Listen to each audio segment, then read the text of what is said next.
বিটেহীন যারা বিটা বাড়ি নাই, মাটি নাই, সরকারি অ্যালটমেন্ট এরাই তো হইতো না না, যারা গাড়ি আছে, বাড়ি আছে, সহায় সম্পত্তি আছে, এরা হইতো। ভূমাফিয়া, মাটির ভূমাফিয়া যারা আছে এরার দ্বারা এবং অফিসের যারা কর্মকর্তা আছেন তারা সহযোগিতায় যারা প্রকৃত মাটি পাইতো এরা পান না, আর যারা গাড়ি বাড়ি আছে এরা পান। আজকের যে বিষয়টা, এই বিষয়টা আমরা প্রত্যেকটা মানুষের সাথে জড়িত, এবং আমি এটা কোনো জায়গার নির্দিষ্ট কোনো জায়গা এবং নির্দিষ্ট মানুষের নাম এটা আজকে কইতাম না আজকের ভিডিও। তো মূল বিষয়টা আরম্ভ করে দেই। আমরা বিজেপি সরকার, বর্তমানে ভারত বিজেপি সরকার চলে, নরেন্দ্র মোদী সরকার। আর নরেন্দ্র মোদী কইছিল যে কেউরে আমি নিজে খাইতাম না এবং কেউরে খাইতে দিতাম না। তখন বিষয়টা হয়েছে গিয়া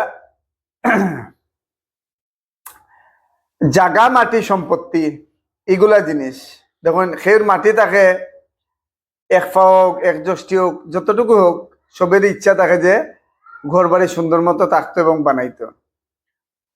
আর যারা মাটি বিহীন, অর্থাৎ যারা মাটি থাকে না, তারা কিতা করতো?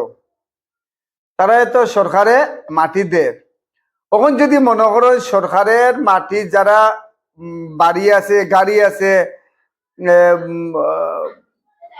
কোটি টাকার সম্পত্তি, এরা কিনা সরকারি জায়গা পাইতো নি? এই সম্পত্তিটা পাইতো কে? বিটেহীন যারা বিটা বাড়ি নাই, মাটি নাই, সরকারি অ্যালটমেন্ট এরাই তো পাইতো না না, যারা গাড়ি আছে, বাড়ি আছে, সহায় সম্পত্তি আছে, এরা পাইতো। আমি শ্রীভূমি জেলার, আমি নাম কইয়েন না, আগে বিশাল বড় সরকারি জায়গার মধ্যে বিশাল বড় ঘর উঠে, ঘর বানার। আমি এই জিনিসটা আমি জানতাম চাইমু যে পাবলিকের কাছে আপনারা এই ভিডিওটা যদি দেখো নাকি, যদি পছন্দ হয় তো একটু লেখালেখি করবার, যদি পছন্দ হয় না আমি তখন এর পক্ষে এবং বিপক্ষে দিয়ে না। বাস্তব কথাটা, বিটা সম্পত্তি যারা আছে এরা হয়তো নিরা বিটাহীন, যারা অ্যালটমেন্ট হয়েছে সরকারি, ওখান দেখা যায় সরকারি জায়গায় অ্যালটমেন্ট হয়ে গেছে, যারা ঘর আছে, গাড়ি আছে, তারা। আমি কোনো জায়গার নির্ধারিত কোনো জায়গার এইসব জিনিসগুলা হইয়ার না। আজকে আমি সাইডে যে ফটো যেটা লাগাইব, এই ফটোটাও আমার মাথাত হাত দিয়া লাগাইয়া আপনার কাছে এই জিনিসটা জানতাম চাইব যে বিটা মাটি যারা আছে এরা ফাইতো নি না, যারা বিটা মাটি নাই তারা ফাইতো।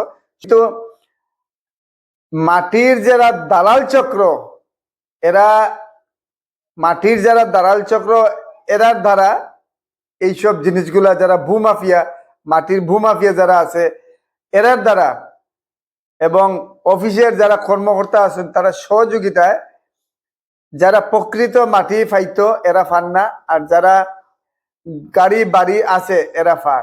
যাই হোক, আজকে আমি জায়গা এবং কোনো কইয়া না, আমি সামনের ভিডিও কইমু। আর যদি আপনার এই ভিডিওটা ভালো লাগে একটু শেয়ার করবা, আর একটু লেখালেখি করবা আমার কথাটা আদৌ সত্যি আছে নি না মিথ্যা কথা কইয়া, বা এটার মধ্যে কোনো সততা আছে নি কথার।